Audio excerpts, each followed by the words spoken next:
আজ শনিবার, আজকে সকালবেলা ঘুম থেকে উঠেই আগে পাখিগুলোকে খেতে দিয়ে নিয়েছি। তারই মধ্যে চলে এসছে আমার 3টে খুদে স্টুডেন্ট, যাদের সামনেই অ্যানুয়াল এক্সাম। তো আমি এখানে একটুখানি ছোট করে একটা টেস্ট নিয়ে নিচ্ছিলাম। এরপর লাঞ্চ কমপ্লিট করে আমি রেডি হয়ে যাচ্ছি একটু বেরাবো বলে, কিন্তু বাইরে বৃষ্টি পড়ছে, তাই আমাকে ওয়েট করতে হবে।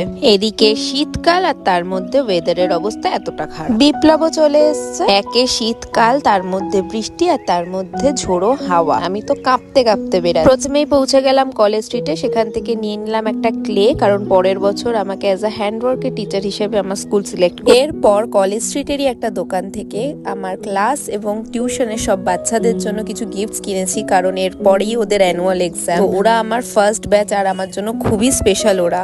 তার জন্য কিছু সামান্য কটা জিনিস কিনেছি। কি কি কিনলাম আর এরপরে কি কি করলাম সমস্তটাই তোমরা নেক্সট ব্লগে জানতে পারবে। তাই ততক্ষণের জন্য চ্যানেলটাকে সাবস্ক্রাইব করো। এরকম আরো ভালো ভালো কন্টেন্টের দেখা হবে নেক্সট ব্লগে।